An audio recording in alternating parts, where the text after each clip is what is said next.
The true reason why most people don't live past the age of 82 is never disclosed. However, once you comprehend the 85% rule, your perspective on aging is permanently altered. In actuality, the majority of people do not pass away from old age. Habits kill them. They pass away as a result of silent daily choices that gradually erode their vitality, health, and will to live. The worst thing is that the majority of such decisions seem innocent, typical, and even comfortable. They get in that way. They function because of this. You see, there's a reason why only 15% of people achieve independence, strength, and lucidity beyond age 82 and beyond. Genes and luck aren't the only factors. It's not about drinking lemon water and eating kale. It's about what they stay away from. Specifically, the other 85% commit 5 careless blunders every day. I'm here to help you navigate them, to demonstrate that the majority of them are changeable today, not to frighten you. From now on, let's start with the initial error, the one that is so prevalent that it is almost considered a stereotype of seniors. Extended, continuous sitting. More than 10 to 12 hours of the day are spent sitting. Whether it's at the kitchen table, in a chair, or on a swing on the front porch. And I understand. The body aches more. The knees no longer bend as they once did. And it's nice to finally slow down after a lifetime of hurrying about. This is what they don't tell you, though. Your body does more than simply rest when you stop moving. It starts to shut down. Your muscles start to deteriorate when you don't use them. Over weeks, not years. Your blood flow decreases. Your bones deteriorate. Your digestion stops. You're exhausted. Your immune system isn't getting enough oxygen. Your head becomes hazy as well. All due to excessive sitting. It doesn't have to be that way either. You don't need expensive equipment or a gym membership. Just begin modestly. Put a timer on. Get up and stretch every 30 minutes. Move a few paces. Swing your arms. Turn your ankles. Your legs, lungs, and heart will all appreciate it, even though it may seem foolish at first, because it isn't rest to sit all day. It's death rehearsal. The second error is much more hazardous but less obvious. Social isolation is the cause. Alzheimer's disease and heart attacks have both been connected to loneliness. However, people dismiss it. They claim I'm just a private person. No one is necessary for me. However, that is untrue. Everyone needs someone, not a mob, not 5 people, but just 1 or 2 regular, important contacts. People are social beings. Like the body requires water, the brain needs speech. Even when we're feeling grumpy, we dry up without it. Our memory deteriorates. We become depressed. Our blood pressure increases. Our immune system malfunctions, all from spending too much time alone. It's difficult, I realize that. Friends die. Family members go on. Neighbors are not constant. The invitations stop coming in. However, most people will not speak this reality aloud. Now it's your responsibility to connect. It's a losing game to wait for someone else to get in touch. It should be you who calls. Send the text message yourself. Even if it feels weird, join a group. Even if your first reaction is to stay at home, say yes. Your social life will starve you if you don't feed it. Therefore, that effort is life-saving. Now, the third error is cunning. Although it sounds wise, it's actually fear disguised as wisdom. I'm too old for that, says the voice in your head. I'm too old to travel and too elderly to learn. Too old to begin anew. It's the mental practice of condensing your entire universe to fit on a television screen. And that's risky because your brain begins to die when you stop learning. That isn't overstating things. The brain's capacity to form new connections or neuroplasticity never goes away, but it requires a challenge. Confusion is necessary. It requires you to start over. So ask yourself this: how recently have you gained new knowledge? I'm not referring to trivia here. I'm talking about something that annoyed you and caused you to perspire a little. That's what's good. The increase is that. Take up a new pastime. To enroll in an online class, learn a new dance.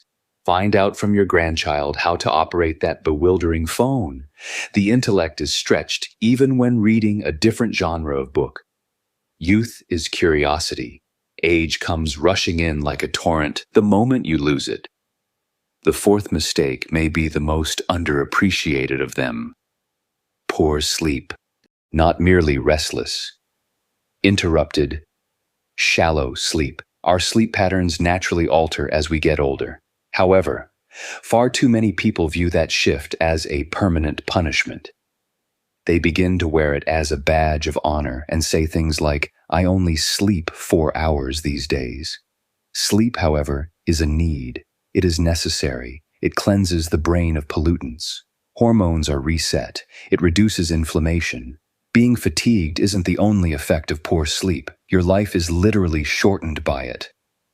Sleeping drugs, which might exacerbate the situation, are not the answer. It's organized. Establish a sleep schedule. Every night, go to bed at the same time. Don't use screens an hour before bed. Turn down the lights.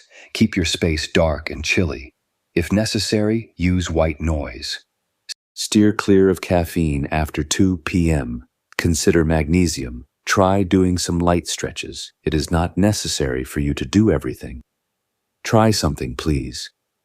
Because it's like going into traffic and praying for the best when you don't get a good night's sleep every night. Lastly, we reach the fifth error. The most heartbreaking of these is this one. The future is being forfeited. It takes time. You give up on planning. You give up dreaming. You give up on ambitions. You no longer envision yourself participating in next year, and your body begins to relax as soon as your mind stops anticipating the future. It believes it is time to fade and that its work is finished. However, let me state this clearly. You have a future as long as you are alive. You can still create, regardless of your age, 72 or 91. Love is still possible. People can still be informed at that point. There are still things you can do that make you happy. You're not delusional. That's biology. People are kept alive by purpose. The one thing that centenarians, those who survive above 100 years of age, have in common, according to researchers, is not their diet or level of exercise. It's objective. An excuse to get up, an excuse to continue. Find your motivation then. Plant tomatoes. Offer to help, write your grandchildren a note, apply paint, say a prayer, take in a rescued feline, launch a podcast. No matter what it is, you should never, ever give away your future as if it were unimportant. Because no one else will claim it if you don't. The 85% fail to pass 82 because of these 5 errors. Habits, not luck, are to blame. Here's the good news though, you're not stranded. You are changeable. One phone call, one uncomfortable new item, one restful night's sleep, one small goal for tomorrow, one walk at a time. You also become a member of the 15% with every update. Those who live better lives in addition to longer ones. Let's examine what makes the 15% unique in more detail, because perfection isn't the point. They're not perfect. They're not sleeping in oxygen chambers or consuming miracle smoothies. They take note.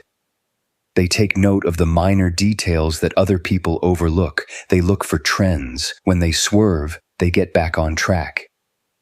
Instead of viewing life as something that simply occurs to them, individuals take ownership of their aging process. The trick is that the majority of their habits are little and uninteresting. However, when made regularly, those uninteresting decisions turn into armor. Allow me to demonstrate. Now let's return to movement. It's a common misconception that maintaining your health requires intense activity. False. In fact, vigorous exercise might occasionally backfire if you're over 65. Frequency is more important. Throughout the day, there was movement. The 15% intentionally park farther away, for example. As they speak on the phone, they stand. Light hand weights are kept next to their preferred chair. Every time he waits for the microwave to finish, a man I met performs calf lifts. When you consider that he is 91 and does not use a walker, it seems absurd. The idea is that they include movement into their daily routines, such as brushing their teeth. Dependable, not dramatic. They avoid the hospital in this way. Their blood flows as it should, their digestion is constant, and their balance remains robust. Punishment is not necessary for the body. Collaboration is required. The social aspect comes next. Not all of the 15% are extroverts. Despite their extreme introversion, some of them don't isolate themselves. I refer to their approach as a connecting strategy. Relationships are not left up to chance. I know a woman who has a weekly phone routine. On Mondays, she calls one granddaughter. On Wednesdays, she calls her sister. And on Fridays, she calls an old co-worker. It's basic, yet it makes her feel like she belongs. Another man works as a volunteer in a community garden because it allows him to interact with others, not because he enjoys gardening. They taunt one another, trade tomatoes, and share stories. Even though there isn't much pressure, those small moments add up to something invaluable. A feeling of visibility, and that is the reason why humans continue to live longer than just breathing. Let's now discuss the attitude toward learning. This one is strong. The 15% view their brains as muscles rather than museums. They stay away from tension and don't store it behind glass. They show it off. They allowed it to exert some tension. That tension, that "I don't understand" moment, is priceless. At the age of 78, one of the men I spoke with began learning Spanish on his own. He did it because he could, not because he needed it. He told me it keeps the cobwebs off. Another woman learned how to create digital scrapbooks by joining a computer group. She claimed that first, she felt foolish. She chuckled, "I had no idea what half the buttons meant." She now assists new users with logging in, though. Cognitive wizardry is the process of feeling stupid, persevering, and eventually mastering something. It develops neuronal connections. Decline is slowed by it. It keeps your brain active enough to identify health issues early, to remember your appointments, to take your prescription, and to speak up when you're at the doctor's office. Brain fitness is for your survival, not trivia night. Sleep, the underappreciated miracle medication, comes next. 15% of people treat their sleep like a priceless gem. They make plans for rest rather than merely hoping for it. They have routines that tell the body to rest and shut down. Some people play soft music. Before bed, write in a journal to help you decompress. Every night at 8 o'clock, one woman I talk to drinks chamomile tea from the same mug. She refers to it as delivering my brain the bat signal. Her body has learned to associate tea with impending bedtime. Additionally, they view their bedroom as a temple of slumber. No blinking clocks, no phones, and no laundry mounds gazing at them. Just darkness, gentle sheets, cool air, and tranquility. Chaos prevents your body from resting. It requires clues, indications, and repetition. Examine your sleep routine if you have trouble falling asleep. Is it hurried? Does it feel stressful? Are light and noise lulling you to sleep? Modify it. Your body is pleading with you to get enough sleep. All other aspects of your health start to go apart when you don't. And now, perhaps the most significant change of all, the attitude toward the future. The 15% will not be forgotten. Irrelevance is not acceptable to them. They remain inquisitive. Even little plans are made by them. In her neighborhood, a friend of mine founded a walking group. She brings snack bars, prints out routes, and takes pictures with just 3 individuals. She made it into an occasion. Why? Since it provides me with something to anticipate. That's everything, she said. A other man sends postcards to his grandchildren. Not via email. Postcards. He said, "I want them to remember my handwriting." It's more than sentiment. Legacy is that. That's the goal. That means remaining in the image rather than subtly disappearing into the background. The body pays attention when people cease envisioning themselves in the future. It slows down. It surrenders. When you say, however, next year I'll try this, or just, someday I want to go there, the body becomes more alert. It tilts in. It creates space for additional life. It's more than just poetic. It's biological. Where do you start then? Choose one thing for today. Take 10 minutes to move. Give someone you've been considering a call. Discover something that baffles you. Make sure your bedroom is as clean as the rest of your house. Or come up with one small, exciting plan for the upcoming week. You beat the odds that way. The reason is that the 85% are not destined to fail. Their habits drag them down. Habits that they were unaware were harmful.